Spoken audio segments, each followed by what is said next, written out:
4th of June, 1942.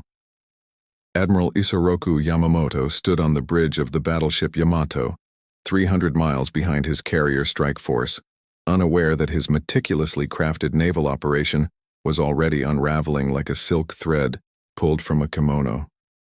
The architect of Pearl Harbor, the man who had warned his superiors that Japan could run wild in the Pacific for only 6 months, was about to witness his prophecy's terrible fulfillment. Yamamoto had opposed war with America. He had studied at Harvard, served as naval attaché in Washington, and understood the industrial colossus that Japan had awakened. Yet when ordered to strike, he had delivered a masterpiece of tactical surprise on December 7, 1941. 5 months later, flush with conquest from Wake Island to the Dutch East Indies, the Imperial Japanese Navy steamed toward Midway Atoll with supreme confidence, carrying 4 fleet carriers that had ravaged the Pacific like vengeful gods. The admiral's plan possessed characteristic complexity. Vice Admiral Chuichi Nagumo's first carrier strike force, the Kido Butai, would soften Midway's defenses while simultaneously luring the remnants of America's Pacific Fleet into a decisive engagement. Yamamoto envisioned the battle as Japan's Tsushima, echoing Admiral Togo's annihilation of the Russian fleet 37 years prior. What he could not envision was that American codebreakers had already read his mail. Commander Joseph Rochefort and his team at Station Hypo in Hawaii had performed an intelligence miracle, cracking enough of Japan's JN-25 naval code to discern not merely that an attack was coming, but where and when. According to declassified naval intelligence documents from the National Security Agency archives, Rochefort's unit had identified AF as Midway through an ingenious ruse, prompting the garrison to send a false plain language message about water supply problems, which Japanese intelligence dutifully reported in coded traffic as AF is short of water.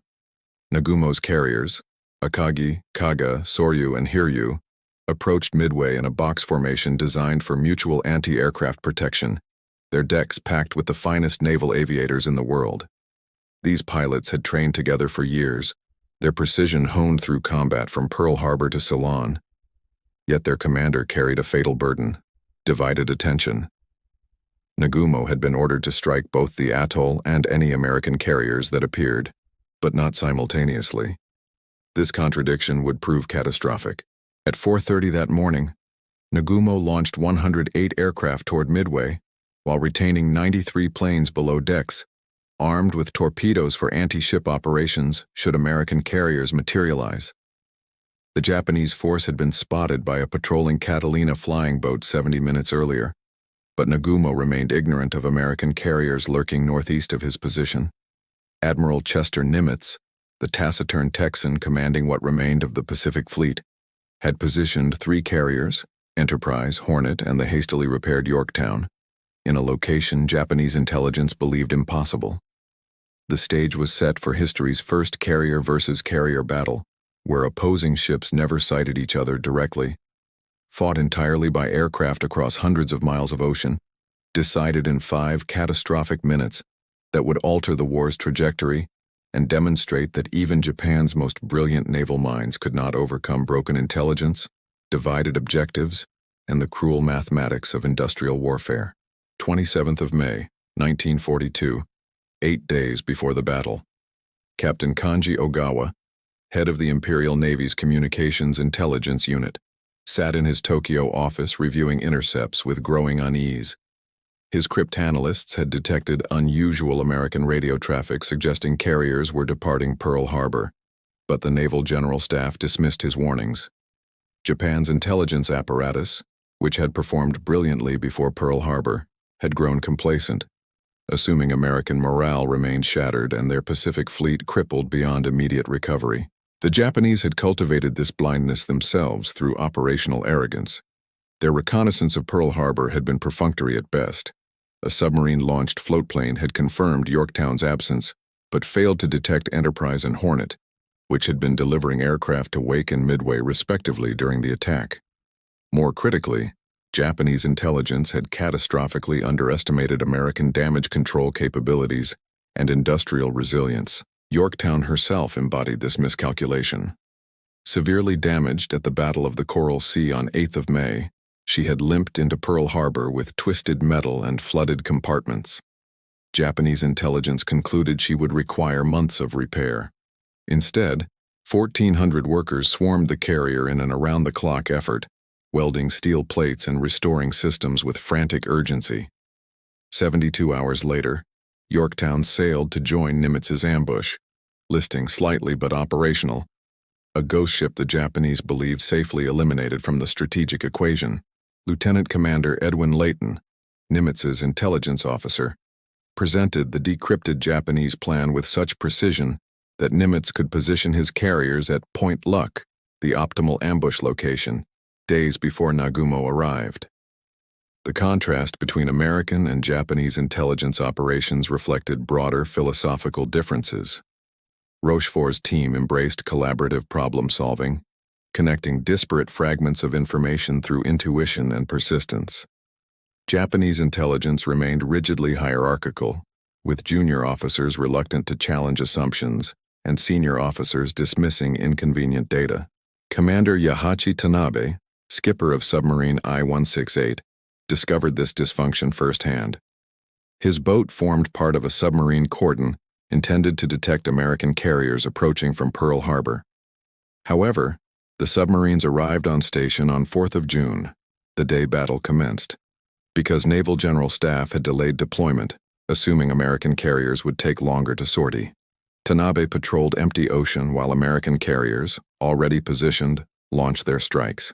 The intelligence failure cascaded through every level of Japanese planning. Nagumo believed he faced at most 2 American carriers, possibly only 1. In reality, 3 awaited him. He assumed Midway's garrison was modest and its aircraft obsolete. Instead, the atoll bristled with marine fighters, dive bombers, and long-range patrol aircraft. Most catastrophically, he assumed strategic surprise, that Americans would react to events rather than anticipate them. Commander Minoru Genda, Nagumo's brilliant air operations officer, had expressed concerns about divided objectives and inadequate reconnaissance, but his warnings were overridden by victory disease, the institutional overconfidence that infected Japanese military thinking after 6 months of uninterrupted conquest. Captain Mitsuo Fuchida, who had led the Pearl Harbor attack, lay ill with appendicitis aboard Akagi, unable to provide his tactical expertise during the coming crisis. At first light on 4th of June, as Nagumo's strike aircraft departed for Midway, the admiral remained supremely confident despite operating with fragmentary intelligence, inadequate reconnaissance, and a plan that required splitting his forces. Japan's best minds had crafted an elaborate operational design, but they had failed to grasp that war's essence lies not in elegant plans, but in accurate information, flexible response, and the ability to mass combat power at the decisive point. The Americans, reading Japanese mail and positioning accordingly, had already won the intelligence war. The shooting war would merely confirm this victory through fire and blood. 4:30 in the morning, 4th of June. Lieutenant Joichi Tominaga led 108 aircraft off the 4 Japanese carriers toward Midway, the morning darkness yielding to dawn as his formation climbed toward the rising sun. Behind him, mechanics and ordnance crews worked below decks preparing the second wave aircraft with Type 91 torpedoes, deadly weapons designed to rip apart carrier hulls, but useless against land targets. The divided loadout reflected Nagumo's impossible mandate: prepare to strike both an atoll and phantom carriers that intelligence insisted remained in port. Tominaga's force struck Midway at 6:30, encountering fierce resistance from Marine Captain Marion Carl's fighters and devastating anti-aircraft fire. The Japanese aviators, trained to perfection and combat-hardened, pressed their attacks with characteristic precision. Flames engulfed fuel tanks, explosions ripped through buildings, and black smoke billowed skyward. Yet when Tominaga radioed back his assessment at 7 o'clock, his message carried an ominous recommendation: there is need for a second attack. That simple sentence initiated the catastrophe. Midway's facilities were damaged, but its runways remained operational, its garrison bloodied, but defiant. Nagumo faced a command decision that would haunt military academies for generations. Should he hold his second wave armed for naval combat, or rearm them with land attack ordnance for another Midway strike? At 7:15, believing no American carriers threatened his force, Nagumo ordered the fatal words, "Planes in second attack wave stand by to carry out attack today. Re-equip yourselves with bombs." Below decks, organized chaos erupted. Sweating ordnance crews began the laborious process of removing Type 91 torpedoes from 93 aircraft and replacing them with Type 99 bombs. Each torpedo weighed 1,800 pounds and required careful handling. Time-pressed sailors stacked the expensive weapons casually on hangar deck floors rather than returning them to magazines, a shortcut that prioritized speed over safety. The rearming would require an hour, but Nagumo believed he possessed that luxury. At 7:28, that illusion shattered. The cruiser Tone's tardy search plane, launched 30 minutes late due to catapult problems, reported spotting American ships. Nagumo's staff froze. Rear Admiral Tamon Yamaguchi, commanding Carrier Division 2 from Hiryu, immediately urged launching the torpedo-armed aircraft still awaiting rearming rather than delay for a coordinated strike. Yamaguchi understood the doctrine of rapid mass attack that had served Japan so well, but Nagumo hesitated, requesting clarification on enemy composition. 7:45. Tone's plane reported, "The enemy is accompanied by what appears to be a carrier." Nagumo faced strategic paralysis. His first-wave aircraft, fuel exhausted and ammunition expended, were returning from Midway and required immediate recovery. His second-wave aircraft were caught mid-rearmament, decks cluttered with bombs, torpedoes, and fuel lines. Launch now with an uncoordinated piecemeal strike, or wait to recover the Midway attackers, then launch a devastating massed assault? Japanese carrier doctrine emphasized the latter, the precisely coordinated knockout blow that had destroyed Pearl Harbor. Nagumo chose coordination over speed, ordering, "Suspend rearming. Prepare to carry out attacks on enemy fleet." Now ordnance crews reversed their work, removing newly loaded bombs and reinstalling torpedoes, working with frantic haste as their own aircraft circled overhead screaming for permission to land. Commander Genda, Nagumo's air operations officer, watched this chaos with growing horror, understanding that the delay was compounding geometrically. At 8:30, with Tomonaga's aircraft recovered and refueling, Nagumo turned his carriers into the wind to launch the coordinated strike he believed would annihilate the American carriers. He assumed his combat air patrol of Zeros would protect the fleet during this vulnerable period. What he did not know was that wave after wave of American aircraft were already airborne, converging on his position from multiple directions. Obsolete torpedo bombers flying low, modern dive bombers circling high, all guided by the codebreaker's gift of foreknowledge to the exact coordinates where Japan's finest carriers steamed, their decks packed with fueled armed aircraft and their hangar bays littered with ordnance, transformed by circumstance and command hesitation into floating ammunition magazines awaiting the spark. 9:20 in the morning, 4th of June. Lieutenant Commander John Waldron led Torpedo Squadron 8 from Hornet toward death with geometric certainty. The 15 Douglas Devastator torpedo bombers, obsolete before the war began, lumbered toward the Japanese fleet at 110 knots, so slow that Lieutenant George Gay would later compare the experience to being tied to a stake. Waldron had defied his air group commander's course heading, trusting instinct over orders, and his gamble had brought them directly to Nagumo's carriers. The squadron descended to wave-top height, skimming across the Pacific surface where torpedoes must be released. Zero fighters from the combat air patrol dove upon them like hawks upon sparrows. Machine gun fire ripped through canvas and aluminum. Waldron's aircraft exploded first, cartwheeling into the sea. Within 6 minutes, every single plane from Torpedo Squadron 8 fell burning into the ocean. Only Ensign Gay survived, treading water among the wreckage, watching the battle unfold from sea level while Japanese destroyers circled nearby. 9:40. Torpedo Squadron 6 from Enterprise arrived, 14 Devastators led by Lieutenant Commander Eugene Lindsay. The slaughter repeated with mechanical precision. Zeros swarmed them, anti-aircraft fire erupted in black bursts, and the slow torpedo bombers fell one after another. 10 aircraft destroyed. Lindsay died in flames. The survivors limped away, their torpedoes either missing or failing to detonate. The American Mark 13 torpedo being almost as deadly to its users as its intended targets due to catastrophic design flaws. 10:00. Torpedo Squadron 3 from Yorktown attacked. 12 aircraft commanded by Lieutenant Commander Lance Massey. 0 fighters and anti-aircraft batteries inflicted the same terrible mathematics. 10 more devastators plunged into the Pacific. Not a single torpedo struck home. Of 41 American torpedo bombers that attacked that morning, 35 were destroyed without achieving a single hit. Japanese sailors watched the carnage with grim respect, then returned to preparing their own counterstrike. Aboard Akagi, Nagumo's flagship, the admiral and his staff began to breathe easier. 3 American torpedo attacks had been annihilated with contemptuous ease. The carrier's combat air patrol had performed magnificently. Flight decks were finally cleared for launching the knockout blow against the American carriers. At 10:20, the Armada prepared to turn into the wind for launch. 93 aircraft stood ready, Kate torpedo bombers armed with deadly Type 91 torpedoes, Val dive bombers loaded with armor-piercing bombs, all escorted by 0 fighters.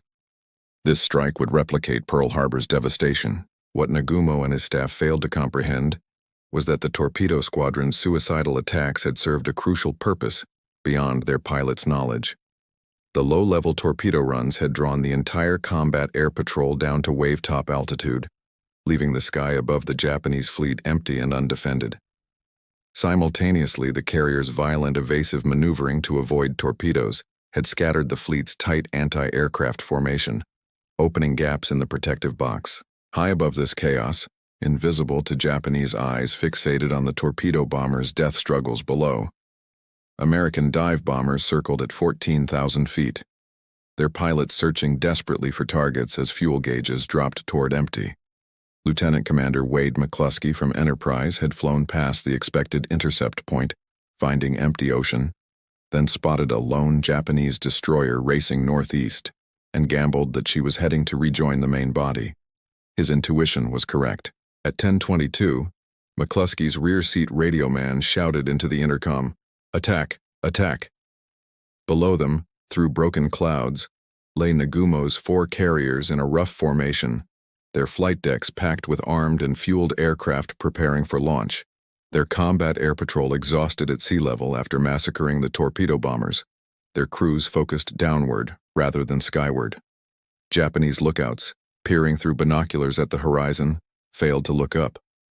The dive bombers rolled into their attacks unopposed, pushing over into 70-degree dives that would compress the entire Pacific War's strategic balance into 5 catastrophic minutes, where Japan's best minds, Yamamoto, Nagumo, Genda, could only watch helplessly as physics, geometry, and explosive force intersected with their carriers' wooden flight decks in eruptions of flame that would burn away the Empire's Pacific dominance and illuminate its eventual defeat. 10:22 in the morning, 4th of June. Lieutenant Commander Wade McCluskey's voice crackled across the radio. "Attack!" 37 Douglas Dauntless dive bombers from Enterprise pushed over into their dives, sunlight glinting off canopies as they plummeted toward Akagi and Kaga. Simultaneously, uncoordinated by design but coordinated by fortune, 17 dive bombers from Yorktown under Lieutenant Commander Maxwell Leslie rolled into their attacks on Soryu. The Japanese carriers, focused entirely on recovering fighters and launching their counterstrike, remained catastrophically unaware until the last seconds. 10:24. The first bomb struck Kaga near the forward elevator. Lieutenant Earl Gallagher's 1,000-pound weapon penetrated the flight deck and detonated inside the hangar bay, where fueled aircraft stood wingtip to wingtip, armed with bombs and torpedoes. The explosion ignited aviation fuel, which ignited ordnance, which created a secondary explosion that ripped through the carrier's internal structure. Within seconds, 3 more bombs hammered Kaga in rapid succession. The carrier transformed from a functional warship into a floating inferno between one breath and the next. 10:26. Lieutenant Dick Best led 3 Dauntlesses against Akagi, Nagumo's flagship, while other aircraft mistakenly attacked Kaga. Best's bomb struck behind the midship elevator, penetrating to the hangar deck where ordnance crews had left the rearming mess scattered everywhere. Torpedoes, bombs, fuel lines, ammunition. The resulting explosion erupted through the carrier like a volcano achieving consciousness. Fire spread with demonic speed. Within minutes, Akagi's flight deck buckled from internal heat, her sides glowed red, and aviation fuel created rivers of flame that trapped damage control parties. 10:27. Yorktown's dive bombers struck Soryu with 3 bombs in rapid succession. The first penetrated near the forward elevator, the second struck amidships, the third hit aft. Each bomb found fueled aircraft and exposed ordnance. Soryu's hangar deck became an inferno. Captain Ryusaku Yanagamoto refused to abandon ship initially, attempting to organize damage control, but the fires overwhelmed every effort. 20 minutes after the first bomb struck, Soryu's list exceeded acceptable parameters. Her crew began abandoning ship, and Yanagimoto went down with his command. Aboard Akagi, Admiral Nagumo stood on the bridge, stunned into silence as his flagship died around him. Commander Genda, suffering from pneumonia and operating on willpower alone, understood immediately that the battle, and perhaps the war's trajectory, had reversed in those impossible 5 minutes. Captain Taijiro Aoki, Akagi's skipper, urged Nagumo to transfer his flag before the admiral became trapped. At 10:46, staff officers physically pulled Nagumo from the bridge and transferred him via rope ladder to the light cruiser Nagara. The admiral's face blank with shock as he witnessed the destruction of the fleet he had commanded to such heights. The mathematics were brutal and irreversible. 3 of Japan's 4 carriers were mortally wounded and burning out of control. The 4th, Hiryu, remained operational but isolated, her aircraft already being prepared for a revenge strike, even as her sister ships died. In 5 minutes, the striking power that had ravaged Pearl Harbor, Darwin, Ceylon, and the Dutch East Indies had been reduced to scattered wrecks and burning hulls.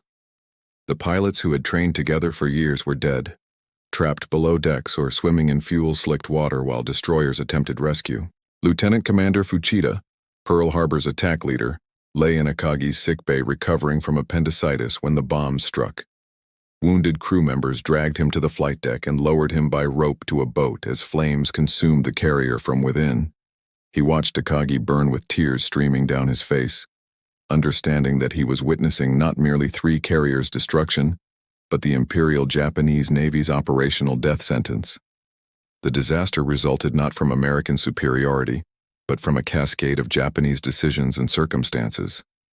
Tone's late-launched scout plane creating delayed enemy contact, Nagumo's reasonable but fatal choice to rearm aircraft for coordinated strike, the torpedo bomber's sacrifice pulling the combat air patrol down to sea level, the scattered formation from evasive maneuvers, and finally the codebreaker's gift that positioned American carriers precisely where they could exploit every Japanese vulnerability.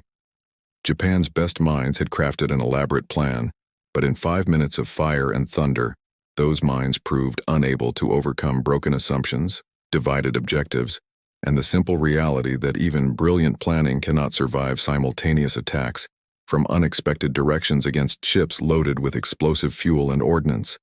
Their defenses focused everywhere, except where death arrived from 14,000 feet overhead, in screaming dives that compressed sound, fury, and historical consequence into an instant that would echo through the remainder of the Pacific War.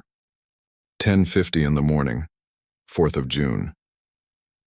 Aboard Hiryu, the sole surviving Japanese carrier, Rear Admiral Taman Yamaguchi watched smoke pillars mark his dying fleetmates and made his decision with characteristic aggression.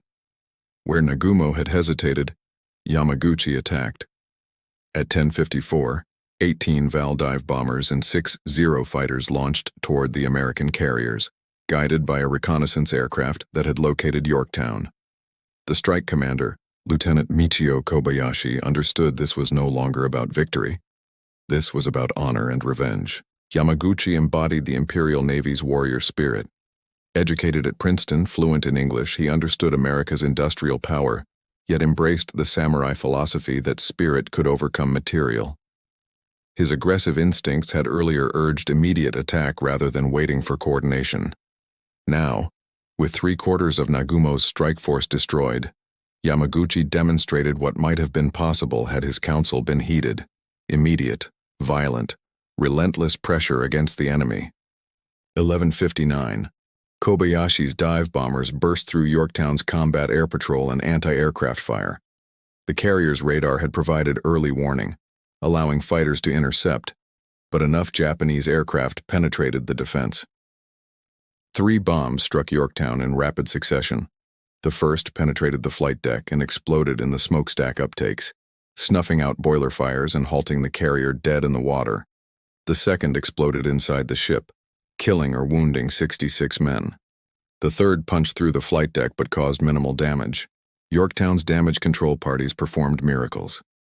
Within 2 hours, they had restored partial power, relit boilers, and achieved 15 knots, sufficient to resume flight operations. Captain Elliot Buckmaster informed Admiral Frank Jack Fletcher that Yorktown could continue fighting. Fletcher transferred his flag to the cruiser Astoria to avoid burdening the damaged carrier with staff operations. The resilience demonstrated why Japanese intelligence had catastrophically underestimated American damage control capabilities. 14:30. Hiryu launched her second strike, 10 torpedo bombers and 6 fighters, the last offensive punch the Japanese carriers could muster. Lieutenant Joichi Tominaga, who had led the morning strike on Midway, commanded this attack despite knowing his aircraft had sustained fuel tank damage. He would not return. A deliberate sacrifice that embodied the Imperial Navy's philosophy that leaders must share their men's risks regardless of personal consequence. 15:20. Tominaga's torpedo bombers attacked through murderous anti-aircraft fire and fighter interception. Yorktown's crew watched torpedoes race through the water, white wakes pointing directly at their ship. Buckmaster ordered hard rudder and maximum speed, but the carrier responded sluggishly, damaged machinery limiting maneuverability. 2 Type 91 torpedoes struck the port side in rapid succession, their 1,800-pound warheads exploding below the waterline. Water flooded through ruptured hull plates. Electrical power failed. The carrier developed an immediate 26-degree list, beyond recovery parameters.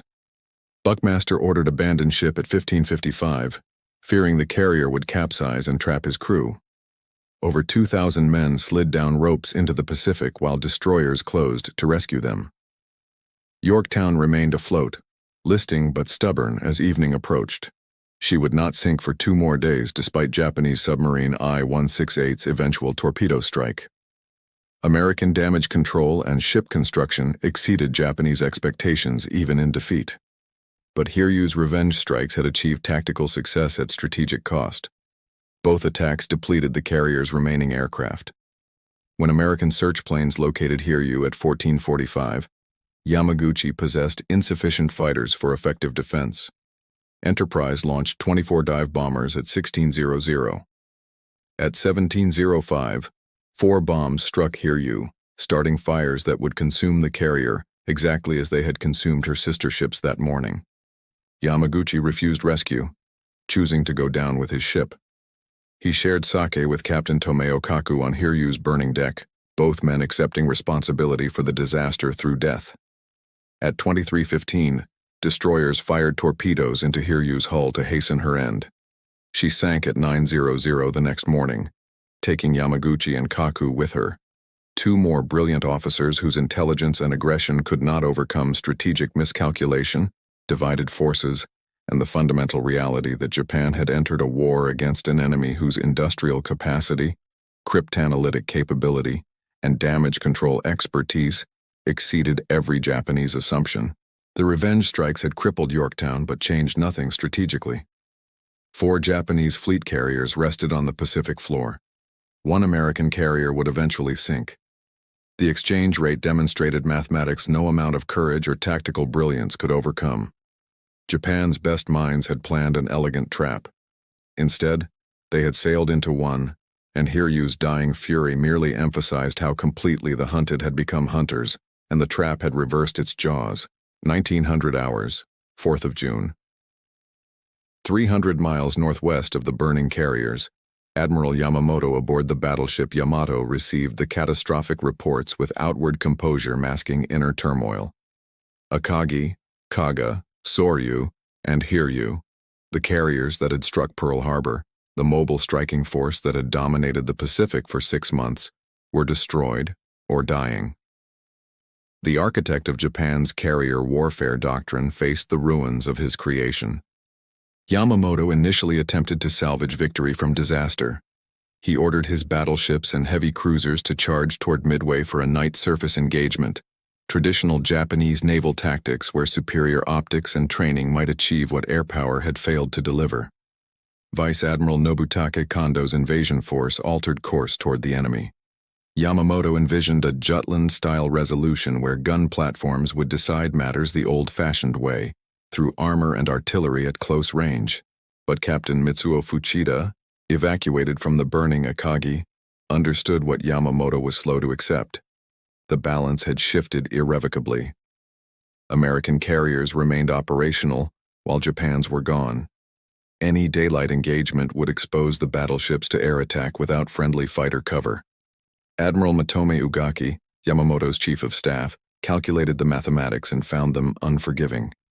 The combined fleet possessed overwhelming surface superiority but absolute air inferiority. Proceeding meant courting annihilation. At 2:55 in the morning, 5th of June, Yamamoto issued the order that marked the battle's true conclusion. The Midway operation is cancelled. The massive fleet reversed course, retreating toward Japan's home waters. The admiral, who had warned that he could run wild for 6 months, had reached that prophecy's terminal point after precisely 6 months and 1 day following Pearl Harbor. The running wild was finished. The withdrawal demonstrated the disaster's magnitude. Heavy cruisers Mogami and Mikuma collided during a submarine alarm, Mikuma suffering crippling damage. American aircraft from Midway and Enterprise found them on 6th of June. Dive bombers struck repeatedly, sinking Mikuma and severely damaging Mogami. The cruiser losses added insult to catastrophe, demonstrating that American air power now controlled the operational space where Japanese ships once sailed freely.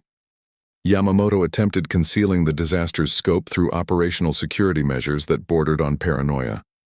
Survivors were isolated and forbidden to discuss the battle. Newspapers reported a great victory at Midway with minimal losses. The destroyed carriers were listed as in repair on official rosters. Pilots who had lost carriers moved to shore bases with instructions to maintain silence about their previous assignments.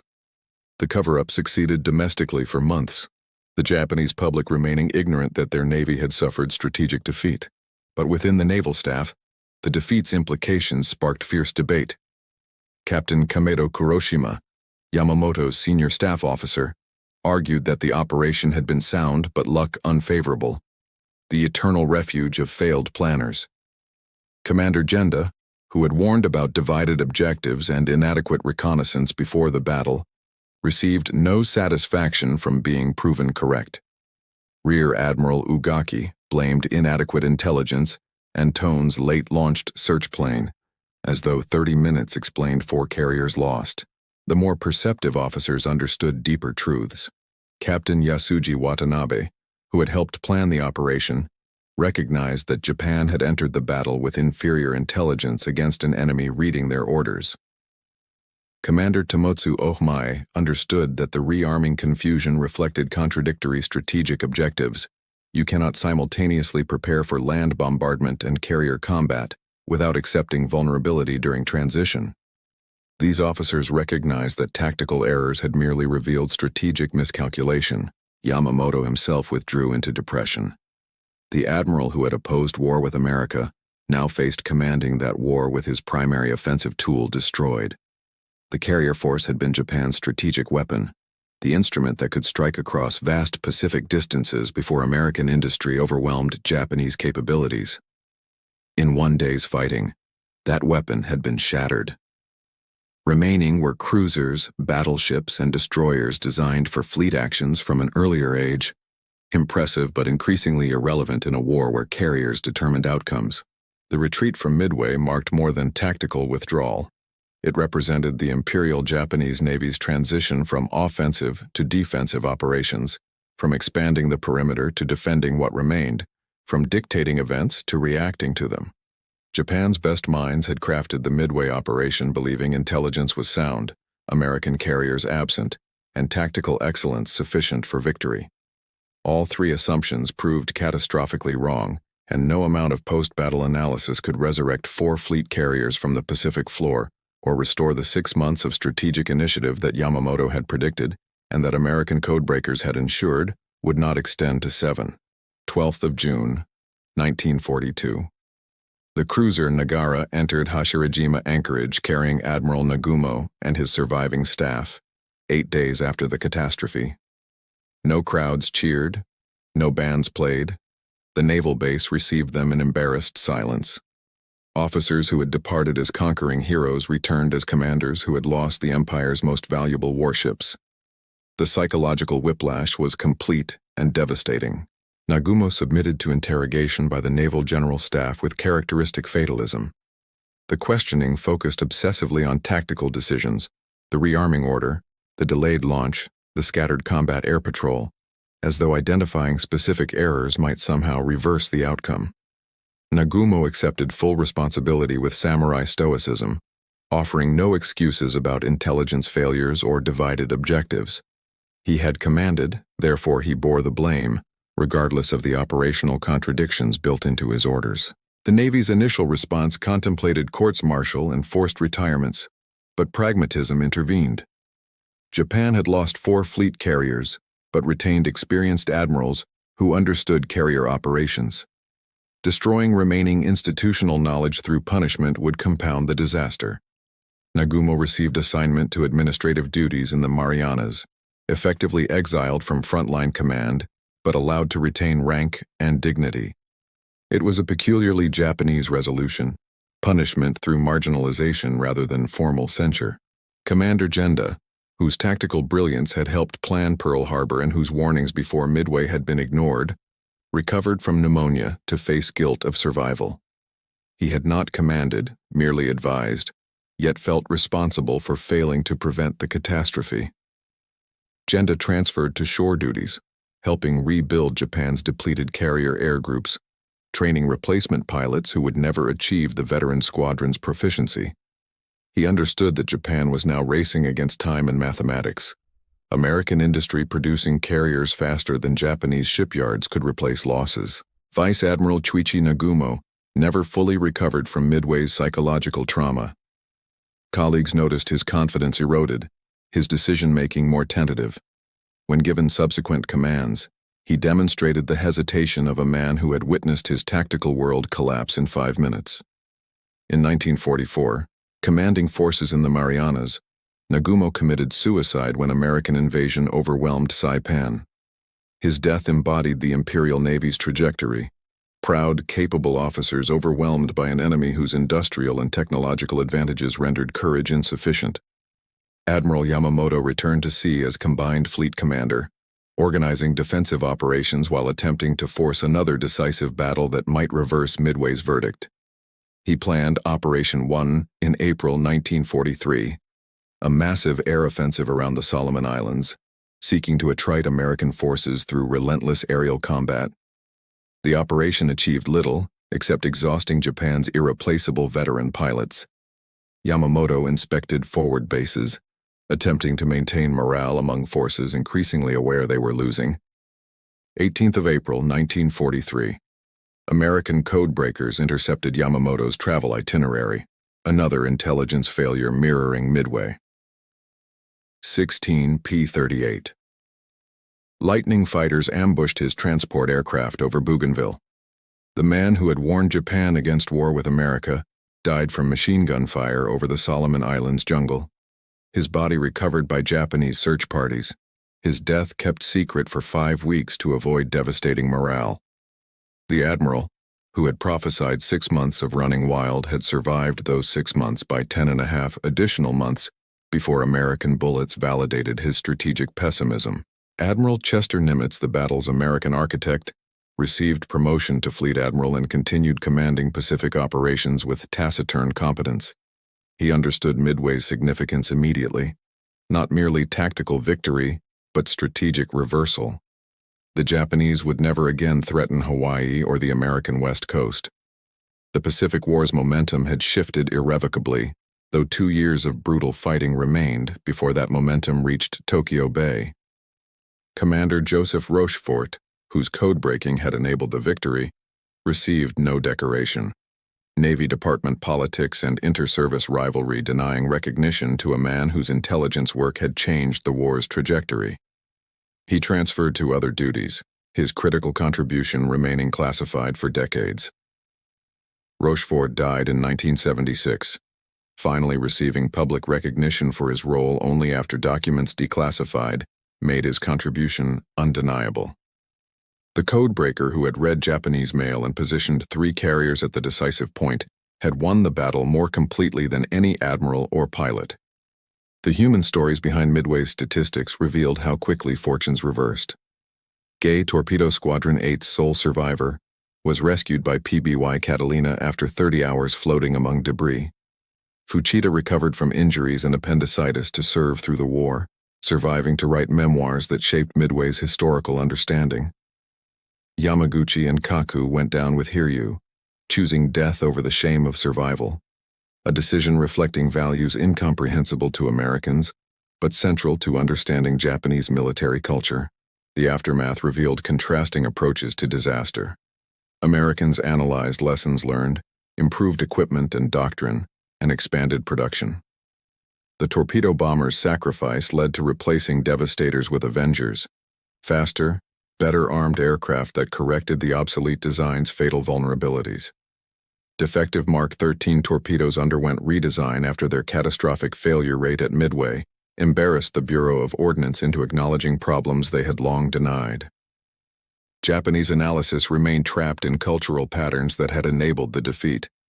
Rather than acknowledging intelligence failures, inadequate reconnaissance, or contradictory objectives, inquiries focused on tactical execution, as though proper execution of a flawed plan might have achieved success. The fundamental problems, American code-breaking, industrial superiority, and strategic overextension, received insufficient attention because admitting them meant acknowledging the war was unwinnable, a conclusion unacceptable to military leadership committed to fighting until victory or extinction. The strategic consequences manifested across subsequent months. Japan's shipyards could not replace 4 fleet carriers quickly. Construction required years. Trained aircrews required longer. America's industrial base launched Essex-class carriers at intervals measured in months, each displacing 27,000 tons and carrying 90 aircraft. By 1943's end, America possessed more carriers than Japan had lost at Midway. The mathematics Yamamoto had feared before Pearl Harbor, American industrial capacity overwhelming Japanese tactical excellence, became operational reality. Midway's lessons echoed through subsequent Pacific battles. At Guadalcanal, Japanese forces fought with tactical skill and operational courage, but insufficient logistical support and declining air power. At the Philippine Sea in June 1944, Japanese carrier aviation, rebuilt after Midway with hastily trained pilots, flew into American fighters and anti-aircraft fire in what became known as the Great Marianas Turkey Shoot, losing over 300 aircraft in a single day. The veteran pilots lost at Midway proved irreplaceable. The admirals who survived faced individual reckonings with failure and consequence. Nagumo's suicide on Saipan represented not merely personal despair, but recognition that the navy he had served had been defeated beyond recovery. Yamamoto's death in ambush represented intelligence failure repeating, Americans reading Japanese communications and exploiting that knowledge with lethal precision. The same advantage that had positioned American carriers at Midway positioned American fighters over Bougainville. For Nimitz and the American command structure, Midway validated intelligence-driven warfare and carrier operations. The victory demonstrated that accurate information trumped numerical superiority, that positioning mattered more than fleet size, and that exploiting enemy mistakes delivered greater results than flawless execution of mediocre plans. These lessons shaped American operations throughout the Pacific, from Guadalcanal through Okinawa, as Nimitz's forces advanced westward with methodical, intelligence-informed aggression. The human cost persisted beyond immediate casualties. Japanese survivors carried psychological scars from witnessing the Empire's finest warships transformed into infernos. American survivors from the torpedo squadrons, those few who lived, knew their comrades had purchased victory with suicidal attacks against overwhelming defenses. Neither side's veterans discussed these experiences willingly, the trauma too immediate, and the cultural contexts too different for civilian comprehension. Midway's aftermath demonstrated that wars are fought not merely by ships and aircraft, but by minds, admirals making decisions with incomplete information under extreme pressure, intelligence officers breaking codes and positioning forces, pilots flying obsolete aircraft into certain death to create openings for comrades behind them. Japan's best minds had been too slow, not because they lacked intelligence or courage, but because they operated within assumptions that proved catastrophically wrong, against an enemy reading their communications, with objectives that divided focus, and with institutional culture that punished acknowledging unpleasant truths about American industrial and technological capabilities. 7th of June, 1942. Destroyer Hamon and salvage crews attempted saving Yorktown, the carrier stubbornly refusing to sink despite grievous wounds. The vessel represented American resilience, damaged at Coral Sea, repaired in 72 hours, crippled at Midway, yet still afloat. Captain Buckmaster and volunteers reboarded the derelict, rigging pumps and attempting to correct the list. The effort symbolized American industrial culture: refuse to accept loss, improvise solutions, save what can be saved. At 1336, Japanese submarine I-168, commanded by Commander Yahachi Tanabe, penetrated the destroyer screen with 4 Type 95 torpedoes. 2 struck Yorktown's starboard side, 1 hit Hamon, breaking the destroyer in half and killing 81 men instantly. The submarine's attack, the only successful Japanese submarine operation of the entire Midway campaign, demonstrated what might have been possible had Japanese submarine doctrine emphasized offensive operations against warships rather than defensive patrol lines that arrived too late to matter. Yorktown finally sank at dawn on 7th of June, sliding beneath the Pacific after refusing to die for 3 days.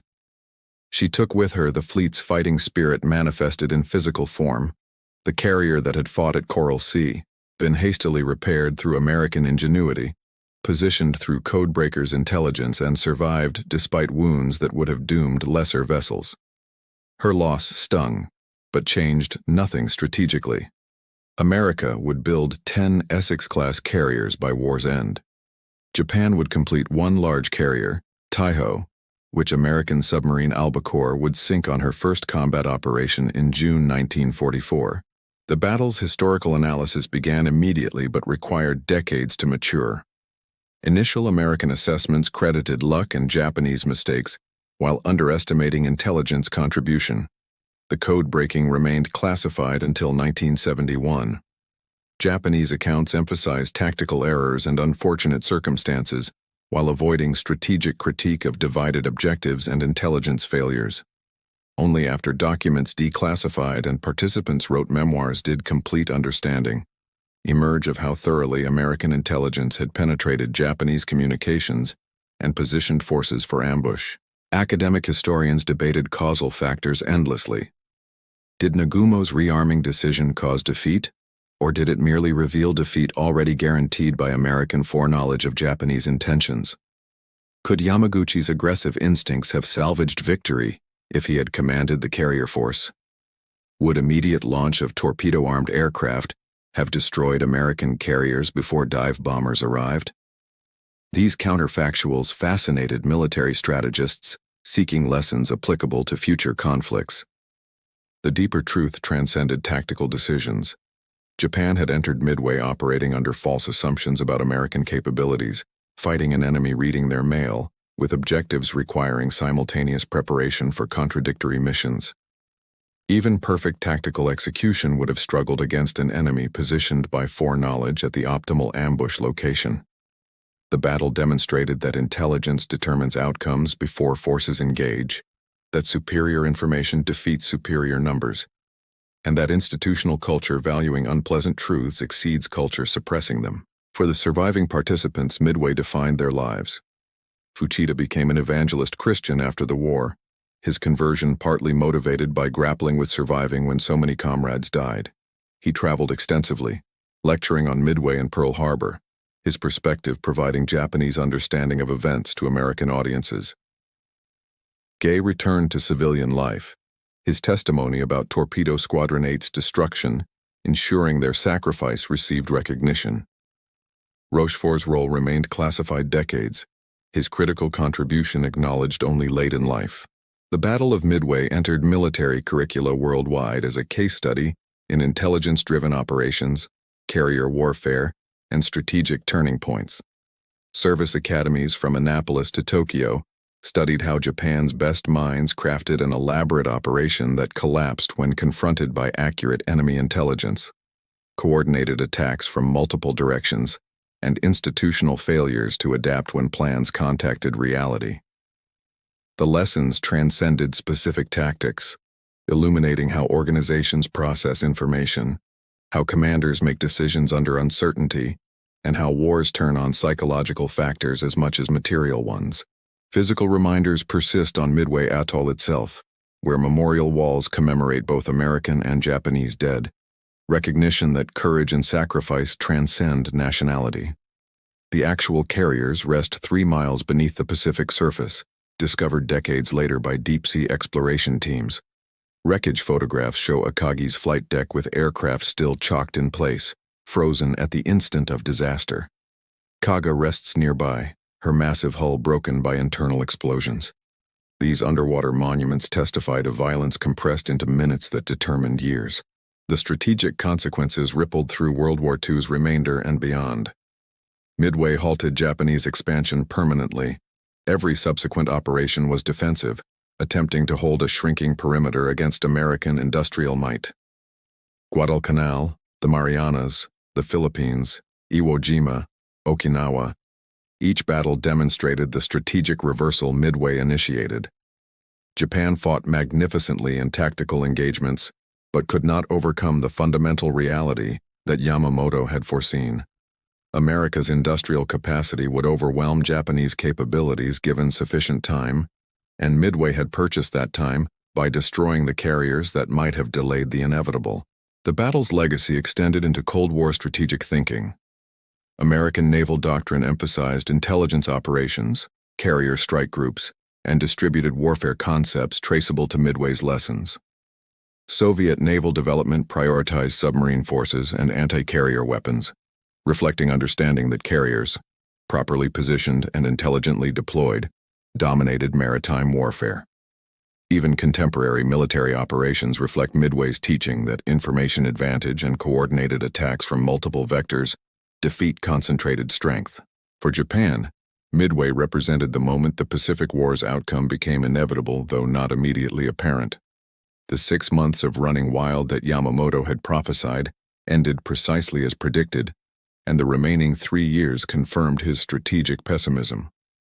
Japan's best minds had been too slow not in reaction time, but in comprehending that they had entered a war against an enemy whose codebreakers read their communications, whose industrial base produced replacement carriers faster than combat could destroy them, whose damage control capabilities exceeded assumptions, and whose strategic patience accepted tactical losses while building overwhelming force. The battle concluded not with negotiations or treaties but with continuing war, Midway having determined trajectory, but not terminus. American forces advanced westward through Pacific Islands with methodical violence, each step bringing carrier aviation closer to Japan's home islands. Japanese forces defended with suicidal courage that could not overcome declining resources, exhausted veterans, and hastily trained replacements. The end came at Hiroshima and Nagasaki in August 1945. Atomic weapons abbreviating conventional invasion and concluding the war that Midway had determined 3 years earlier through 5 catastrophic minutes, where dive bombers struck carriers whose decks held armed and fueled aircraft awaiting launch against American forces, creating explosions that destroyed not merely 4 warships, but Japan's strategic offensive capability, and with it any realistic hope of negotiated peace preserving the empire's conquests across Asia and the Pacific.